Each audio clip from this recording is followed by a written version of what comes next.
أعوذ بالله من الشيطان الرجيم. Kewajiban orang tua mendidik anak. Dan di antara anak-anak ini, kalau Allah Subhanahu wa taala karuniakan anak laki-laki, biasanya lebih membanggakan bagi orang tua karena bisa membawa nama dia, berprestasi, ya. Kalaupun menikah tetap bakti sama orang tuanya. Anak perempuan juga sering kan dijadikan kebanggaan, tetapi tidak seperti laki-laki, karena dianggap kalau sudah menikah pun dia akhirnya pindah pada suaminya.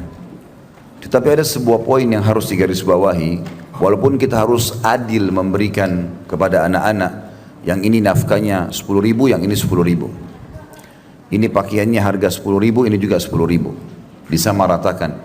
Kata Nabi SAW dalam hadis yang sahih, adillah kalian kepada anak-anak kalian, dan kalau seandainya aku bisa melebihkan, aku akan lebihkan anak perempuan. Karena anak perempuan lebih terbawa kepada perasaan. Dan memang Allah Subhanahu wa taala telah amanahkan anak-anak perempuan ini sampai dia menikah, tanggung jawab ayahnya, dan setelah menikah tanggung jawab suaminya. Dan dalam bermuamalah yang baik kepada anak-anak perempuan ini punya ekstra pahala, walaupun semuanya kita berbuat baik, ya. Tapi anak perempuan memiliki fadilah atau keutamaan secara khusus. Disebutkan dalam hadis ini atau dalam bab ini oleh Imam Bukhari rahimahullah. Hadis nomor 76. Beliau mengatakan, Abdullah bin Yazid mengabarkan kepada kami, ia berkata, Harmala bin Imran Abu Habs At-Tujaibi mengabarkan kepada kami dari Abu Ushana Al-Mu'arifi atau Mu'afiri, ya.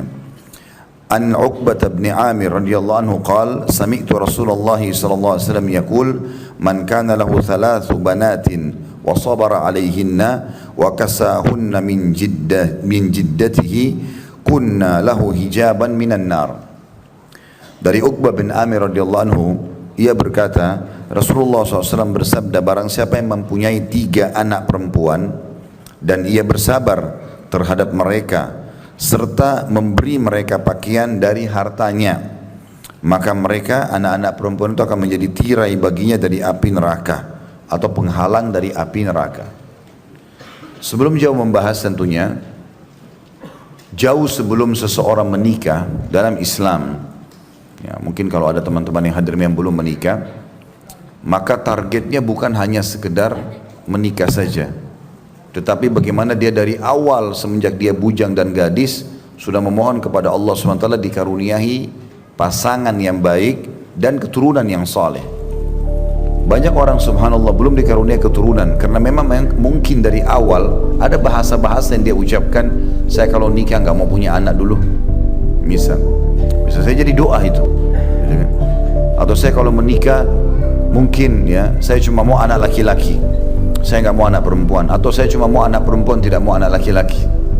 Seakan-akan di sini mendikte Allah Subhanahu wa taala. Ada seorang guru kami, Dr. Ziyad Abbadi hafizahullah, salah satu orang yang ahli hadis, pakar hadis di Jordan. Sering kadang-kadang saya konsultasi sama beliau. Waktu tabligh akbar di Makassar sempat dia membahasakan di acara, saya terjemahkan. Dia bilang, kalau berdoa kepada Allah, berdoalah secara umum. Misal, ya Allah, karuniakanlah kami pasangan yang baik dan keturunan yang baik. Tidak usah tentukan jenisnya, karena Allah Subhanahu wa taala lebih tahu nantinya siapa yang lebih cocok jadi pasangan kita dan berapa jumlah anak yang Allah akan berikan, jenis kelaminnya laki-laki atau perempuan. Kata beliau, saya punya pengalaman pribadi, sampai dia bilang 4 kali istri saya keguguran. Gara-gara dia bilang dari awal nikah, saya bilang, ya Allah, jangan engkau karuniakan aku anak kecuali laki-laki. Maka hamil pertama istrinya gugur, hamil lagi gugur, hamil lagi gugur, sampai 4 kali. Dan ternyata anak-anak yang gugur ini perempuan semua, karena dianya minta sama Allah dikasih anak laki-laki saja. Dia bilang, saya datangi guru saya, gurunya beliau kebetulan Syekh Albani rahimahullah, ulama hadis yang masyhur. Dia bilang, Syekh, nasihati saya dan doakan supaya saya dapat anak. Kata dia, Syekh, saya mengatakan semoga Allah berikan kau keturunan yang baik. Mau laki-laki mau perempuan itu urusan Allah. Allah lebih tahu yang mana cocok buat kita. Ya. Maka dia bilang, saya pun berdoa kepada Allah SWT agar diberikan karunia. Dia bilang, subhanallah, lahir setelah itu anak laki-laki, lahir anak perempuan, sampai Allah karuniakan dia kalau tidak salah 6 atau 7 anak sekarang. Jadi antara laki-laki sama perempuan Allah lebih tahu. Kalau kita minta sama Allah, minta secara umum, Allah lebih tahu. Ya Allah, karuniakan kami tempat tinggal, karuniakan kami yang layak, karuniakan kami harta yang layak, karuniakan kami yang layak. Semuanya kita minta kepada Allah, cukup yang layak, selebihnya Allah SWT yang berikan kepada kita. Karena kapan kita, banyak terjadi begitu ya, pada saat ada seorang perempuan mungkin lewat, ibu-ibu, anaknya lucu sekali. Mungkin dianya bule atau ayahnya bule, anaknya jadi begitu. Lalu datanglah satu orang, dia pegang elus perutnya yang lagi hamil, mudah-mudahan anak saya seperti ini. Maka dia tidak tahu, mungkin anak itu tidak baik, Allahu a'lam. Mungkin hanya sekedar punya kelebihan tampan, tapi belum tentu sifatnya, belum tentu masa depannya buruk gitu kan. Baik atau buruk tidak tahu. Maka bukan begitu caranya. Tapi kalau kita lihat ada orang, kita bilang Masya Allah, Tabarakallah, puji dia dengan nama Allah, kemudian kita mengatakan, ya Allah karuniakan aku keturunan yang saleh. Jadi memang jauh sebelum orang menikah semestinya dia berdoa, doa yang masyhur, Rabbana hablana min azwajina wa dhurriyyatina qurrata a'yun waj'alna lil muttaqina imama. Ya Allah karuniakanlah kami pasangan-pasangan dan keturunan-keturunan yang qurrata a'yun. Qurrata a'yun itu orang Arab membahasakannya kalau selalu menyejukkan mata, menggembirakan. Kalau punya istri atau punya suami selalu membahagiakan, kalau punya anak-anak selalu membahagiakan. Dan jadikanlah kami pemimpin orang-orang bertakwa. Ini doa mulia sekali, dan ini dibaca bukan cuma orang yang punya anak dan punya istri atau punya suami, tapi jauh sebelumnya, gitu kan?